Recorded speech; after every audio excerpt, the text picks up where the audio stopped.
The major rupture in US-China relations began, of course, with Trump's election in November 2016. The US-China partnership, which I think is what we can call it, started in 1970 and lasted until 2016. That's quite a time. It's 46 years. And it rested on three underlying assumptions. The first was that compared with the United States, China was a minnow, particularly an economic minnow. And of course it was. In 1978, China's economy, GDP, was approximately 5% of that of the United States. Second assumption was that China would never challenge the United States in terms of the latter's economic ascendancy. And the third assumption was that as China modernized, it would westernize. And ultimately, China would end up as a Western-style society and polity, in particular, a political system which was of a Western character. Now, by 2016, although it should have been realized earlier than this, that China, that these assumptions, these three assumptions, could no longer be sustained. They were not true. And there was a growing realization in the United States that this required a rethink in the relationship with China. And the result of this essentially was shifting from the idea that, the United States was the senior partner in the relationship, but it was based on a degree of cooperation, to a position where China was increasingly regarded as a threat to the position of the United States. In other words, China was a challenger to American primacy in the world. And hegemonic nations never liked this. I mean, I come from one prior to the United States, and quite frankly, we've never got used to the idea that we're still not a top dog by, as we say in English, a long chalk. And if we want to understand the atmosphere in the United States and the attitude to what's happening, it finds it extraordinarily difficult to come to terms with the idea that it has to have a different relationship with China, a different relationship with the world, because it can no longer enjoy primacy. I mean, I remember, I think it was in 2012, in Obama's State of the Union address, he said that, of course, people talk about decline. Of course, America's not in decline. It's a nonsense to suggest the United States is in decline. And that was only 9 years ago now. Now, Trump's initial turn against China, of course, was dominated by a trade narrative, which was China had been cheating, China had got to where it was by ripping off the United States. And so this justified the introduction, as we know, of a whole battery of protectionist measures against China. But actually, if you look at the last few years now, it's clear that this position was rapidly overtaken by a growing preoccupation with technology, which has really, I think, usurped trade as the dominant angst in the American debate. Of course, the American perception and not just the American perception, I mean, the Western perception of China was that it was a copier and not an innovator. And even to the extent that it was moving technologically, it was essentially well behind the United States. And this was a mentality which was very, very widespread in the West, actually, at this time. That China was far down the value chain. And even, the suggestion, which always was obviously a cultural proposition, but also had racist overtones, I think, that basically China wouldn't be able to be, it was a copier, it wouldn't be able to innovate. Now, this was extraordinarily short-sighted, I mean, both in historical terms, but also in contemporary terms. And I just wanted to have a little word about this and say that, the hinterland of China's innovative capacity is provided by this extraordinary economic transformation that Professor Chow was alluding to earlier. This growing 10% a year for 35 years, still growing around 6% now over the last 5 years. In the hot period of 35 years, the economy doubling in size every 7 years, living standards doubling every 7 years. And the point about this is that what this meant was that rapidly the whole of the population was drawn in to this extraordinary dynamic of change. It affected every aspect of their life, not just their wage packet, not just, as it were, growth figures, but the way in which families changed, generations related to each other, education shifted, the whole urban scape shifted. It's the whole way in which China contracted over this period in a very short space of time, in effect. And so this required people to adapt to change in a most extraordinary fashion, which is simply not true of any Western country in the modern period. And so people had to innovate in their own lives. They couldn't just be stuck. They had to move.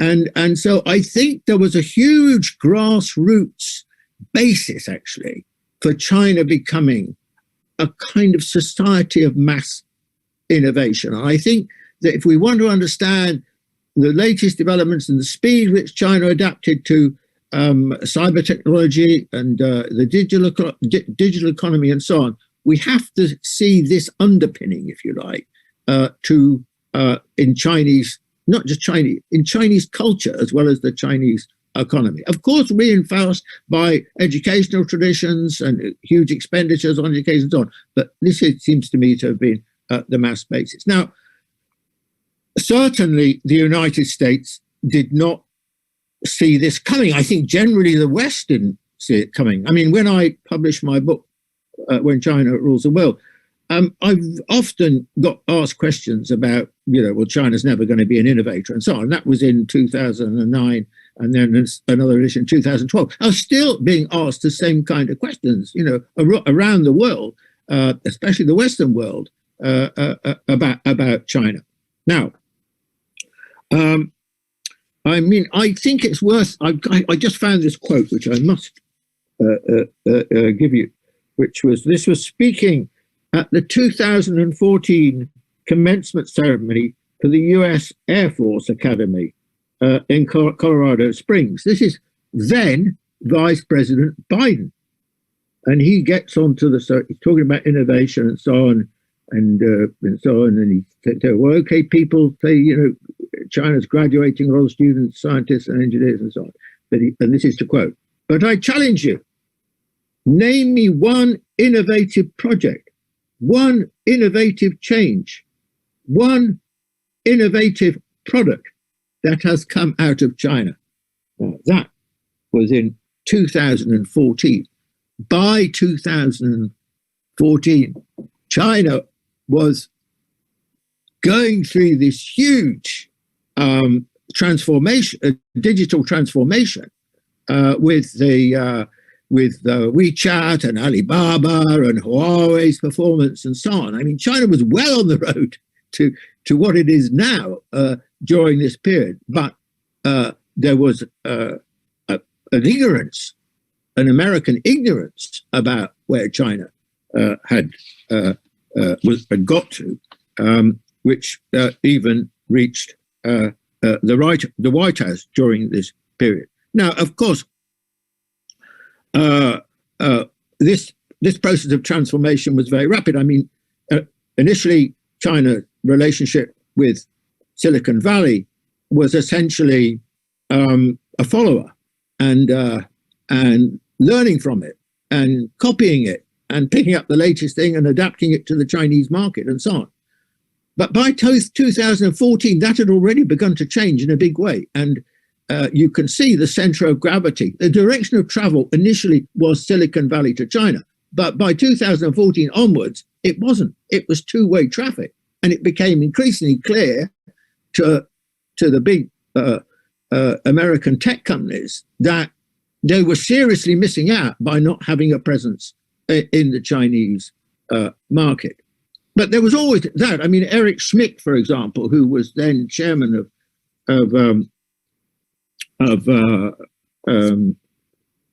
not any longer, but Google then, and he said, you know, he was very skeptical of the Chinese model. I quote, the next question is, when will China change? And no one knows the answer to that question. But in a long enough time period, do I think that kind of regime approach will end?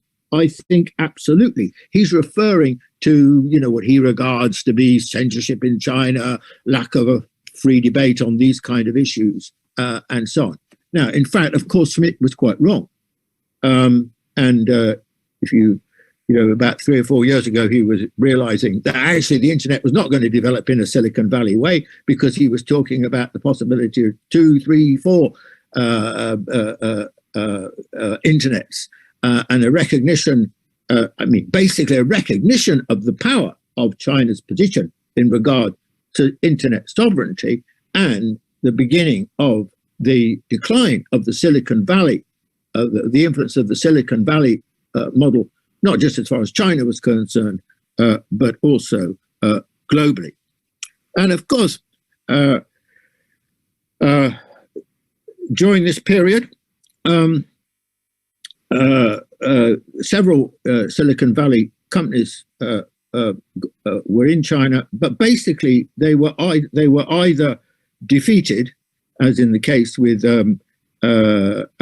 Uber, and also in the case of eBay, or they exited, as Google did, tried to get back in and never succeeded in getting back in. Now, there was, of course, a growing realization by 2015, 2016 on the part of America. Initially, most sensitive to it was Silicon Valley, that China was becoming a big technological performer, in the forefront of digital technology.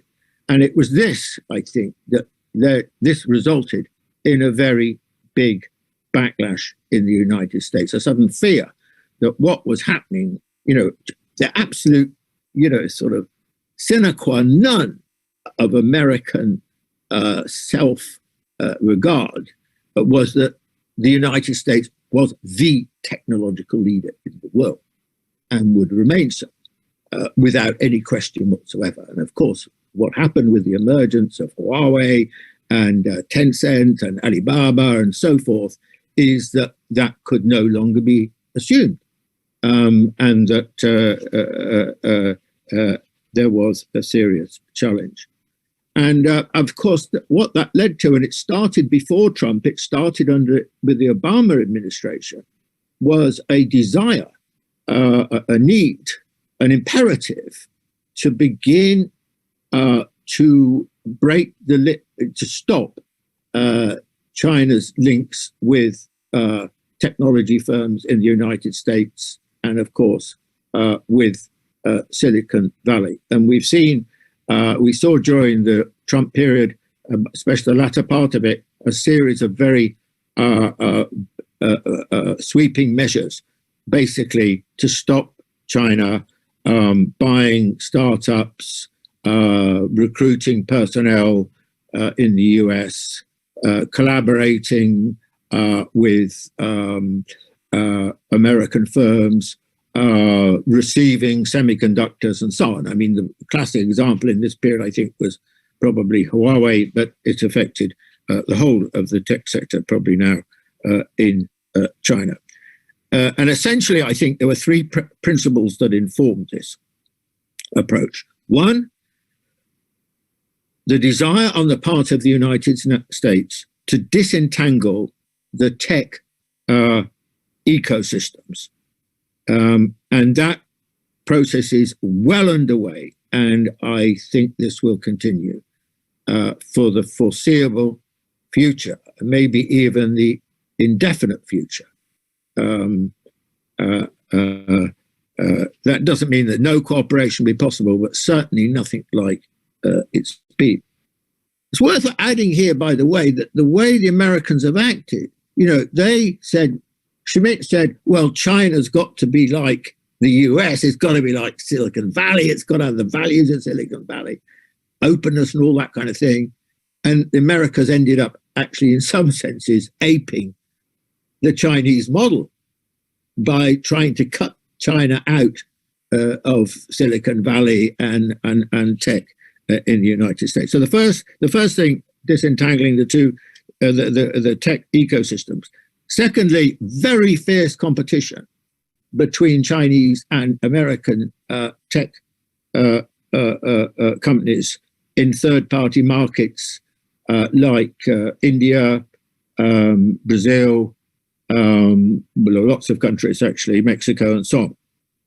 And the third aspect of this American push, and it was the battle for leadership in frontier technologies like quantum computing, obviously advanced semiconductors, which the United States has a big lead over China in, and increasingly artificial intelligence. So where does this leave us? Trying to draw some broader conclusions from this.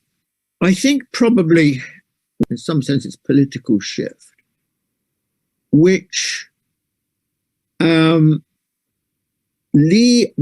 places technology, digital technology, at the center of geopolitics and future relationship between the United States and China. There's a realization, I think, globally, partly a mass realization, actually, and certainly in the developed world of China and so on, that that this sector, the digital technology sector, is actually the key strategic sector for the foreseeable future. I mean, it's the one that is been growing by far the most quickly. It's now occupies a very substantial position both in the US and, to a lesser extent, but increasingly, in the Chinese economy. It's the sector which is reorganizing most of the sectors of the economy and bearing on them in all sorts of different ways, including transforming the lives of people, the work they do, how they live their lives as consumers, and so on. So digital technologies emerged really as the key strategic industry of the future for the foreseeable future, at least. And in that sense, maybe, I mean, are we in a new Cold War? We could argue about this. I mean, I think we are in some elements of what we witness now could certainly be described as a new Cold War. But I don't want to sort of use that phrase comfortably or easily, because we immediately think in terms of the last Cold War. And I think there'll be fundamental differences in this deterioration of the relationship between the major two powers of our time compared with the earlier Cold War between the United States and the Soviet Union. I think, for example, digital, technological competition will be far more important than it was in that earlier Cold War. I think probably military competition will certainly going to be there, but I think it's going to be, relatively speaking, less important than it was in the first Cold War, where probably it was the primary form of competition, sometimes frighteningly so.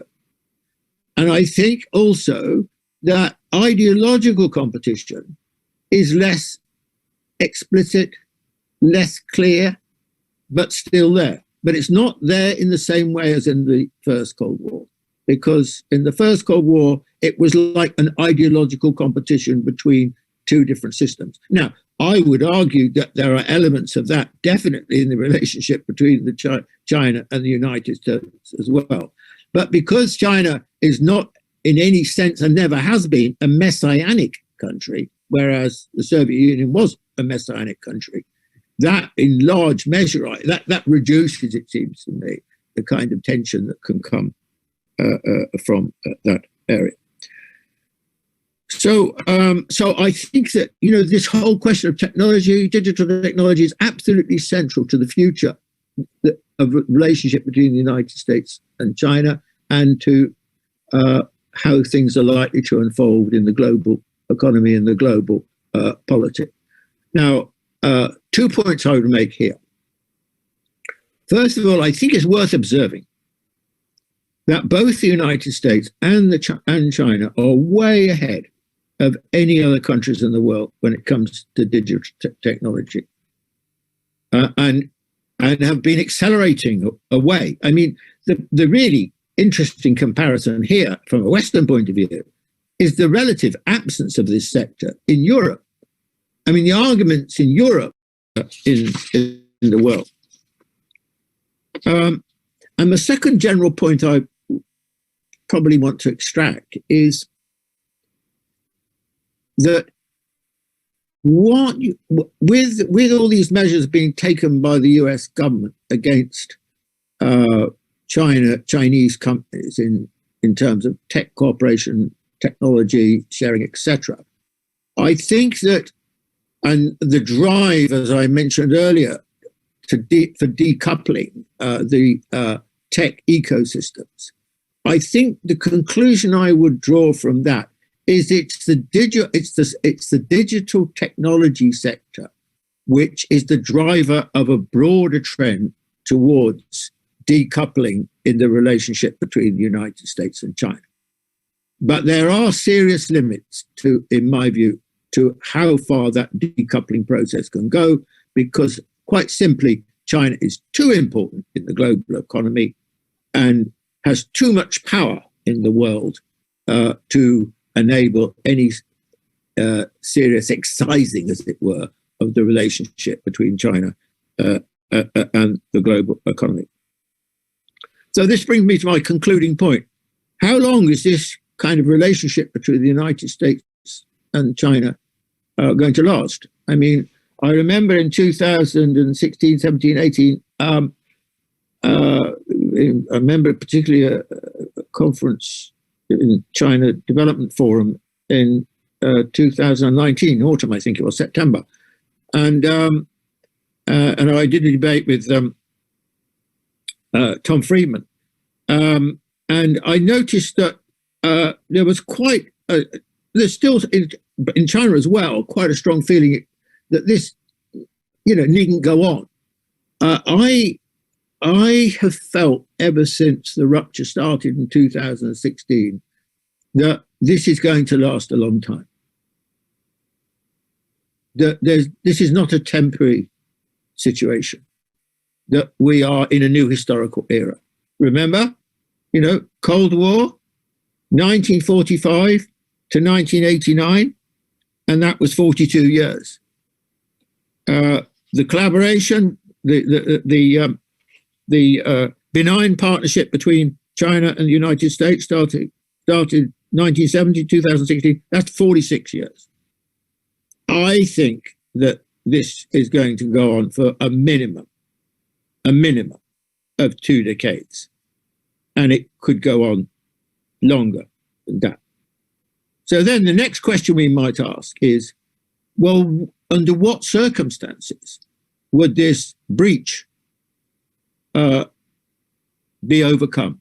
What might lead to a new kind of relationship between the two leading economic powers? And I think that the answer to this takes us back to the shift in the American position. The Americans will have to come to terms with the fact that they do not enjoy a monopoly of primacy in the world, that China is their equal. And of course, this starts in East Asia, but it is also a global question. And until the United States comes to terms with this, and it will ultimately have to come to terms with this, because this is, in my view, an historical trend that is set in stone. So it is going to happen. The United States will have to shift its position. And at some point, it will have to make its calculations in a different way, and it'll have to let go of some of its prepossessing attitudes about its ascendancy in the world.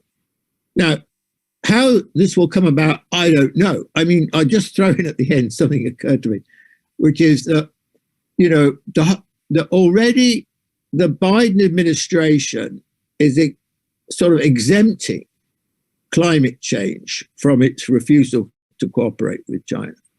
In other words, that climate change requires, there's no way of tackling climate change successfully without China. I mean, it's rendered immediately pointless without China. So that is already being set out as a basis for continuing an important cooperation between the two countries. And I suppose as the climate crisis becomes more and more severe, then it could become a way in which new kind of bridges are formed and new kind of attitudes begin to develop. But who knows? Thank you very much.